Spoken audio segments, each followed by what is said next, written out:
Welcome to the One Year Bible, February 11. The Old Testament reading, Exodus chapter 32, verse 1 through chapter 33, verse 23. When the people saw how long it was taking Moses to come back down the mountain, they gathered around Aaron. "Come on," they said, "make us some gods who can lead us. We don't know what happened to this fellow Moses, who brought us here from the land of Egypt." So Aaron said, "Take the gold rings from the ears of your wives and sons and daughters and bring them to me." All the people took the gold rings from their ears and brought them to Aaron. Then Aaron took the gold, melted it down, and molded it into the shape of a calf. When the people saw it, they exclaimed, "O Israel, these are the gods who brought you out of the land of Egypt." Aaron saw how excited the people were, so he built an altar in front of the calf. Then he announced, "Tomorrow will be a festival to the Lord." So the people got up early the next morning to sacrifice burnt offerings and peace offerings. After this, they celebrated with feasting and drinking, and they indulged in pagan revelry. The Lord told Moses, "Quick, go down the mountain. Your people whom you brought from the land of Egypt have corrupted themselves. How quickly they have turned away from the way I commanded them to live. They have melted down gold and made a calf, and they have bowed down and sacrificed to it. They are saying, 'These are your gods, O Israel, who brought you out of the land of Egypt.'" Then the Lord said, "I have seen how stubborn and rebellious these people are. Now leave me alone so my fierce anger can blaze against them, and I will destroy them. Then I will make you, Moses, into a great nation." But Moses tried to pacify the Lord his God. "O Lord," he said, "why are you so angry with your own people whom you brought from the land of Egypt with such great power and such a strong hand? Why let the Egyptians say, 'Their God rescued them with the evil intention of slaughtering them in the mountains and wiping them from the face of the earth?'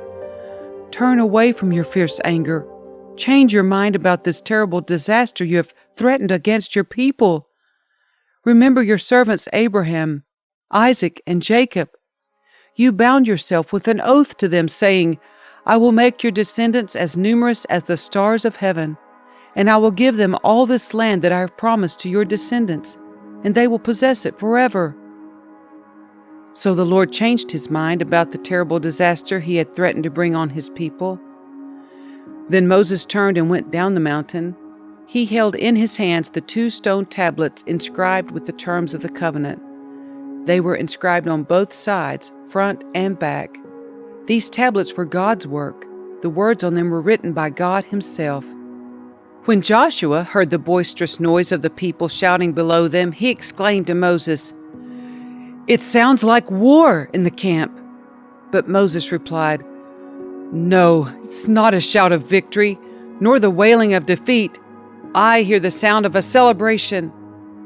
When they came near the camp, Moses saw the calf and the dancing, and he burned with anger.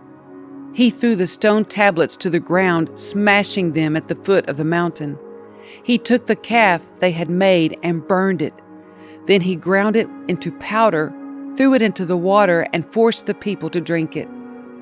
Finally, he turned to Aaron and demanded, "What did these people do to you to make you bring such terrible sin upon them?"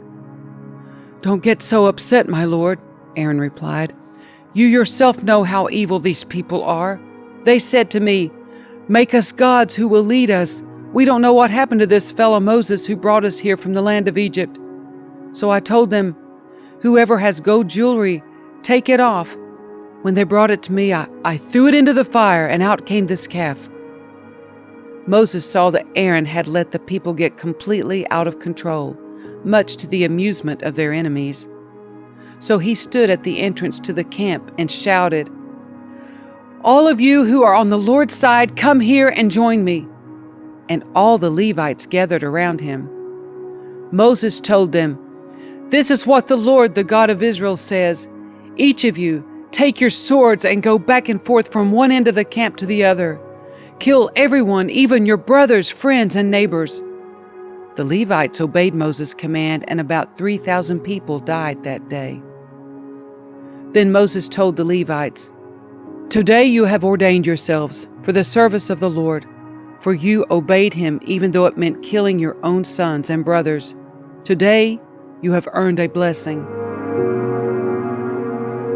The next day Moses said to the people, "You have committed a terrible sin, but I will go back up to the Lord on the mountain. Perhaps I will be able to obtain forgiveness for your sin." So Moses returned to the Lord and said, "Oh, what a terrible sin these people have committed. They have made gods of gold for themselves. But now, if you will only forgive their sin, but if not, erase my name from the record you have written." But the Lord replied to Moses, "No, I will erase the name of everyone who has sinned against me. Now go, lead the people to the place I told you about. Look, my angel will lead the way before you, and when I come to call the people to account, I will certainly hold them responsible for their sins." Then the Lord sent a great plague upon the people because they had worshipped the calf Aaron had made. The Lord said to Moses, "Get going, you and the people you brought up from the land of Egypt. Go up to the land I swore to give to Abraham, Isaac, and Jacob. I told them, I will give this land to your descendants, and I will send an angel before you to drive out the Canaanites, Amorites, Hittites, Perizzites, Hivites, and Jebusites. Go up to this land that flows with milk and honey. But I will not travel among you, for you are a stubborn and rebellious people. If I did, I would surely destroy you along the way." When the people heard these stern words, they went into mourning and stopped wearing their jewelry and fine clothes. For the Lord had told Moses to tell them, "You are a stubborn and rebellious people. If I were to travel with you for even a moment, I would destroy you. Remove your jewelry and fine clothes, while I decide what to do with you." So from the time they left Mount Sinai, the Israelites wore no more jewelry or fine clothes. It was Moses' practice to take the tent of meeting and set it up some distance away from the camp. Everyone who wanted to make a request of the Lord would go to the tent of meeting outside the camp. Whenever Moses went out to the tent of meeting, all the people would get up and stand in the entrances of their own tents. They would all watch Moses until he disappeared inside. As he went into the tent, the pillar of cloud would come down and hover at its entrance, while the Lord spoke with him. When the people saw the cloud standing at the entrance of the tent, they would stand and bow in front of their own tents. Inside the tent of meeting, the Lord would speak to Moses face to face, as one speaks to a friend. Afterward, Moses would return to the camp. But the young man who assisted him, Joshua, son of Nun, would remain behind in the tent of meeting. One day Moses said to the Lord, "You have been telling me, take these people up to the promised land, but you haven't told me whom you will send with me. You have told me, I know you by name and I look favorably on you. If it is true that you look favorably on me, let me know your ways so I may understand you more fully and continue to enjoy your favor. And remember that this nation is your very own people." The Lord replied, "I will personally go with you, Moses, and I will give you rest. Everything will be fine for you." Then Moses said, "If you don't personally go with us, don't make us leave this place. How will anyone know that you look favorably on me and on your people, if you don't go with us? For your presence among us sets your people and me apart from all other people on the earth." The Lord replied to Moses, "I will indeed do what you have asked, for I look favorably on you, and I know you by name." Moses responded, "Then show me your glorious presence." The Lord replied, "I will make all my goodness pass before you, and I will call out my name Yahweh before you. For I will show mercy to anyone I choose, and I will show compassion to anyone I choose. but you may not look directly at my face, for no one may see me and live." The Lord continued, "Look, stand near me on this rock. As my glorious presence passes by, I will hide you in the crevice of the rock and cover you with my hand until I have passed by. Then I will remove my hand and let you see me from behind, but my face will not be seen."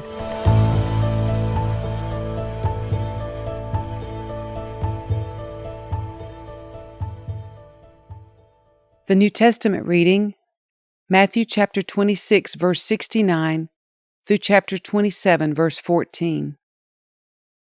Meanwhile, Peter was sitting outside in the courtyard. A servant girl came over and said to him, "You were one of those with Jesus, the Galilean." But Peter denied it in front of everyone. "I don't know what you're talking about," he said. Later, out by the gate, another servant girl noticed him and said to those standing around, "This man was with Jesus of Nazareth." Again, Peter denied it, this time with an oath. "I don't even know the man," he said. A little later, some of the other bystanders came over to Peter and said, "You must be one of them. We can tell by your Galilean accent." Peter swore, "A curse on me if I'm lying. I don't know the man." And immediately the rooster crowed. Suddenly Jesus' words flashed through Peter's mind, "Before the rooster crows, you will deny 3 times that you even know me." And he went away, weeping bitterly. Very early in the morning, the leading priests and the elders of the people met again to lay plans for putting Jesus to death. Then they bound him, led him away, and took him to Pilate, the Roman governor. When Judas, who had betrayed him, realized that Jesus had been condemned to die, he was filled with remorse. So he took the 30 pieces of silver back to the leading priest and the elders. "I have sinned," he declared, "for I have betrayed an innocent man." "What do we care?" they retorted. "That's your problem." Then Judas threw the silver coins down in the temple and went out and hanged himself. The leading priest picked up the coins. "It wouldn't be right to put this money in the temple treasury," they said, "since it was payment for murder." After some discussion, they finally decided to buy the potter's field, and they made it into a cemetery for foreigners. That is why the field is still called the Field of Blood. This fulfilled the prophecy of Jeremiah that says, "They took the 30 pieces of silver, the price at which he was valued by the people of Israel, and purchased the potter's field as the Lord directed." Now Jesus was standing before Pilate, the Roman governor. "Are you the king of the Jews?" the governor asked him. Jesus replied, "You have said it." But when the leading priests and the elders made their accusations against him, Jesus remained silent. "Don't you hear all these charges they are bringing against you?" Pilate demanded. But Jesus made no response to any of the charges, much to the governor's surprise.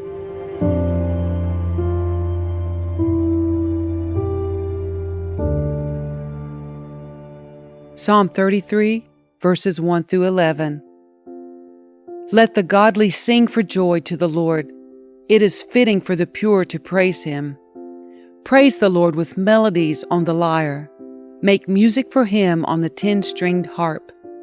Sing a new song of praise to Him. Play skillfully on the harp and sing with joy. For the word of the Lord holds true, and we can trust everything He does. He loves whatever is just and good. The unfailing love of the Lord fills the earth. The Lord merely spoke, and the heavens were created. He breathed the word, and all the stars were born. He assigned the sea its boundaries and locked the oceans in vast reservoirs. Let the whole world fear the Lord, and let everyone stand in awe of Him. For when He spoke, the world began. It appeared at His command. The Lord frustrates the plans of the nations and thwarts all their schemes. But the Lord's plans stand firm forever. His intentions can never be shaken. Proverbs 8, verses 33 through 36. Listen to my wisdom's instruction and be wise. Don't ignore it. Joyful are those who listen to me, watching for me daily at my gates, waiting for me outside my home. For whoever finds me finds life and receives favor from the Lord. But those who miss me injure themselves. All who hate me love death.